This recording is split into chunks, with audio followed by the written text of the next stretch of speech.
the heaven of birds.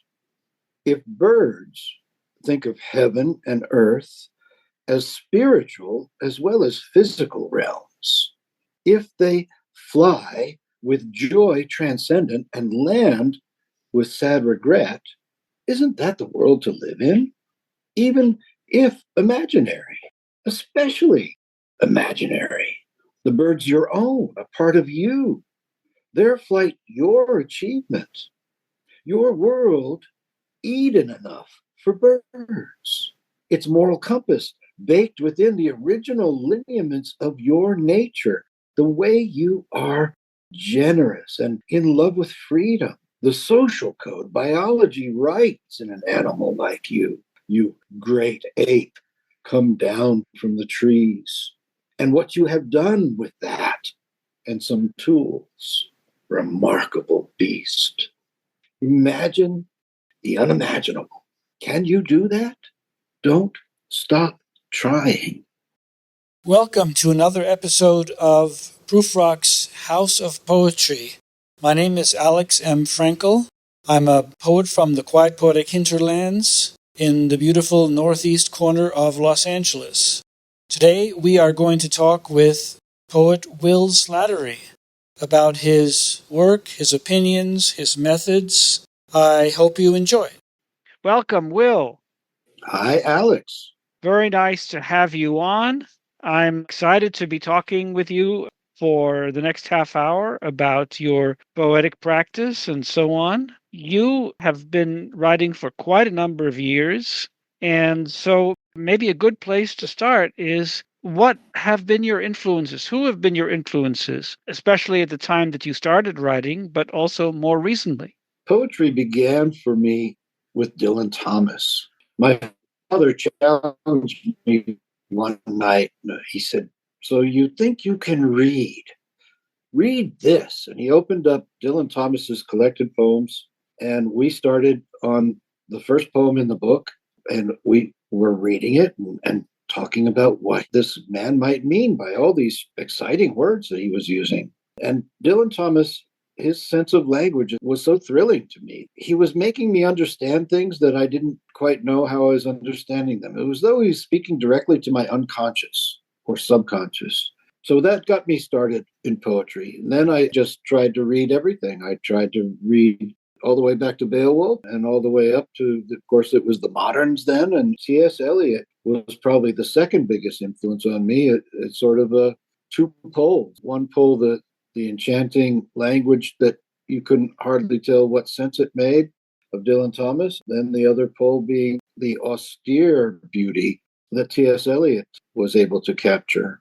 As the years went by, I just read everything as it came out and tried to grow along with poetry as it was growing, from modernism to postmodernism to language poetry and so forth. I've followed it all along, but my roots have always been a search for truth, which I think poetry is for each poet, but it's a search for truth in which you're looking at truth a little aslant. You know, when you're in the dark, they tell you if you want to see something clearly in the dark, don't look at it straight on, look at it a little sideways, and you can see it better. And I think poetry approaches the world that way. It tends to look at the world a little sideways, and yet perhaps see it better for that. Yes, the quote from, I think it's Emily Dickinson, tell the truth, but tell it slant. And I like what you said about the poetry of Dylan Thomas, that he was speaking to your unconscious, that something is going on. He's taking you somewhere, but you can't easily explain where. It's like the song from the Beach Boys, I don't know where, but you take me there. I Oh, think I don't that's, know that. That's good. yeah, I think that's from one of their hit songs. I don't know where, but you take me there.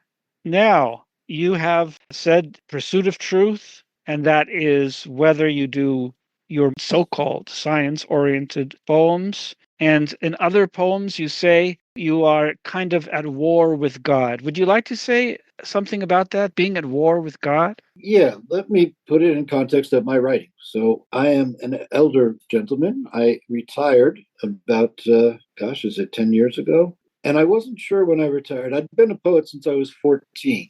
I'd become a weekend poet, and I wasn't sure if I really was a writer anymore. I grew up, you're going to ask me later, about my methods. I grew up as one of those people who carried a spiral bound notebook wherever he went. And I jotted down things at the drop of a hat. I pulled out my notebook and noted the way the hat fell. Eventually, of course, computers came along, and now I keep my notebooks in computers. I retired after sort of becoming a businessman, after devoting my creativity to the company I was working for. And I wasn't sure if I still had it for myself. For many years, I'd been interested in space time. And I tried and tried and tried and tried unsuccessfully forever to write about space time in some way that would be interesting. And I retired and I tried for 6 months to write about space time, and it was just as unsuccessful as it had ever been. And I gave up. I said, I'm not a good enough poet to write about space time, my strange ideas about space time, in a way that people will find interesting. And then the moment I gave up, the next day I said, well, okay, I gave up, but let me say goodbye to it. I'll write a poem about how I couldn't write about this. And that opened the gate for me. When I wrote about not being able to write about it, I put myself in the third person and I said, Slattery wanted to write a poem about space time, but he couldn't do it. And by looking at it from the outside instead of trying to bring it out from the inside of myself, I had enough distance to where it was small enough that I could look at it. So that began the writing of a book. And for the next 3 or 4 years, I wrote a manuscript for a book that a handful of people in the world have read, and you were one. By writing about Slattery, this projection of me, I found that I could tell lies instead of having to tell the truth. And that freed me to be able to say what I needed to say. That has been the revelation for me. Now I've forgotten what the question was. I hope But you remember. in addition to that, you have said to me that many of your poems are kind of a war with God. Could you say something about that? That was the other piece. I'm an old guy. The people I love are dying all around me. I see that I'm going to die. It made me realize that God is killing all of us. God is a serial killer, a mass murderer. I am in pursuit of the truth. And ever since I was a little boy, I could see that God did not look true to me. And yet, so many people were filled with the idea of God. And it's a very attractive idea in many ways. God is the ideal. God is perfection. And that's a good ideal for us to pursue. But he is also associated with so many lies that I think benight people. So I have been at war with God all my life. And as I created, my book is sort of a mock epic. It's got characters in it who are not good people. Then one of them doesn't like it that God is killing everybody. And he decides that he's going to kill God. And it turns out that killing God is much harder to do than he imagined. The book is a book about this war between a man and God. And it's a book about space-time and a strange idea that I have that it's not the past that causes the future to happen, but it's the future that causes the past. I see. So those two things, the science poems and the war with God theme, they're all sort of intertwined in a way. They came together in this story. My book's called Slattery's Universe, and it's a biography of somebody named Slattery, as I am named Slattery, but he's a much more interesting and devilish person than I am. And it's being told by someone else whose name is Slattery, is a grad student writing a biography. So there are these two people who both have different approaches to God, and it gets all complicated and fun. I mean, it's just fun because it's so heterodox in its approaches to God and science. Well, maybe now is the right time to read Your Motion Through Space. Your Motion Through Space is one of the poems from my book. My anti-hero falls in love, and it's his love poem to the woman he loves. Your motion through space. You are my favorite shape of space-time. You curve in ways I find beautiful, are soft and hard beautifully too, move in enchantments I admire. I am falling swiftly in love with you, and slowly in love with you too. When we are alone and my hands are free to understand the truth of you, and you are free to cry out loud with beauty freshly understood, plenitude makes sense to me. Complementarity reveals itself in twisting motions we make, a give and take we equally rise and fall to. You frighten me by perfection of our fit, that suddenly slow and molten togetherness I'll never quit, wanting to linger and pursue again, let slip away again, so I can chase it swiftly and slowly again with you. I am loving you this minute, was loving you hours and days ago, will be loving you as long as the meat around these bones can think. Wasn't I loving you before we ever met, and I didn't yet know what my eyes were for? Don't I love you through the wet moments when we struggle closer than any skin can actually get? And all my stupid hours at work, don't I do them loving you? And doesn't time become sacred when spent in love? So these hours become our prayer, not to a God outside ourselves, but to the God of love we are. Thank you. It's strange being a religious poet who doesn't believe in God. Yes, yes, that's very interesting. And it's something worth exploring, a lifetime of exploring. Now, give us a sense of what your habits are like, your writing habits. How do you go about creating a poem nowadays? I try to reserve my mornings for writing. I get up in the morning, I have a little breakfast, I feed a little breakfast to the woman I love, and then I sit down at my computer and I read news for about an hour. And I think of that as charging up the banks and getting myself charged up, drinking coffee. And after about an hour of reading the news, I'll walk out to the front porch and smoke a joint and start to write. And I'll come back inside and sit at my computer again and spend the morning writing. If it's going really well, I'll go on into the afternoon or resume in the evening. But most days, it's just the morning. It's 2, 3, the most 4 hours. And then the rest of the day belongs to the world. But my mornings belong to writing. As you know, I belong to a poetry workshop. You are the host of that poetry workshop, and I find that very valuable. Once a week, we get together. We email our poems to each other during the week, and I study the poems before the workshop and try to find ways to improve them. And you guys give me ideas how I can improve my writing. I think when we're in the writing mode,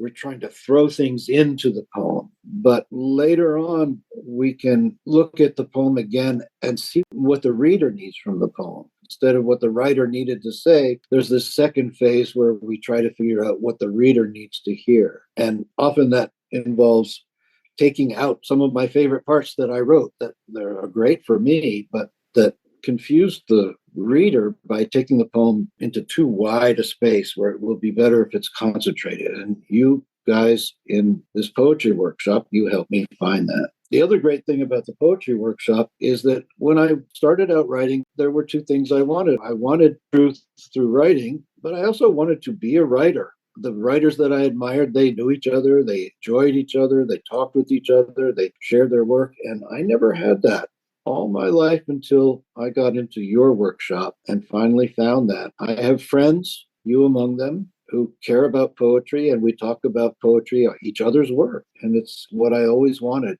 And I thank you for it. Yes, you're welcome. You're welcome. When you just spoke about the workshop process, I thought to myself, now, how am I ever going to get my novel workshopped, the one I'm working on now? And one thing I found in my earlier incarnation when I was much younger, when I was doing lots of short stories, I think it's true that editors, people you submit to, but people in general also, people are much likelier to jump on and criticize and feel comfortable criticizing works of fiction because they are so much closer to what we consider real tangible life around us, characters and movement from A to B to C and so forth. And it's closer to maybe film and to TV sitcoms and to other media that we're acquainted with. And so people are much more likely to jump in and say, no, no, no, no, no, no, no.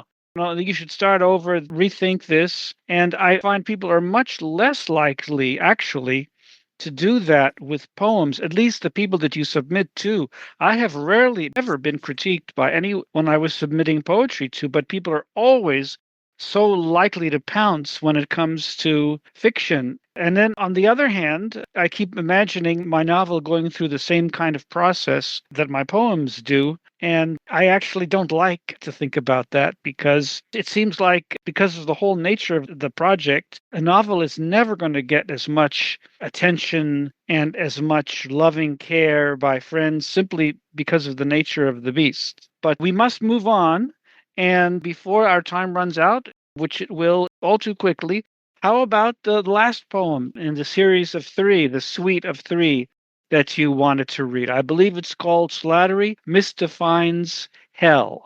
This is another poem from Slattery's Universe, my book, and I just am going to read it. No introduction beyond this. Slattery misdefines hell. If God is who you say he is, but this is the best that he can do, then God is not who you say he is. If God is love in this universe, then scarcity's love's source of value. Hidden, his hand. Secret, his kindness. His generosity, concealed. Indifference, his sacred mass. If God exists, and this is it, this world, working his perfect plan, how can I tell I'm not in hell? That place where hope for God's help dies. The hell in which this is the best he can do. Thank you. I heard there's a quote. I don't know if it's a famous quote, but I saw it on Instagram or somewhere. I saw it. Look around you at this world, and that's proof enough that God does not exist. And you can turn that on its head and you can say, look around you. What more proof do you need that God exists?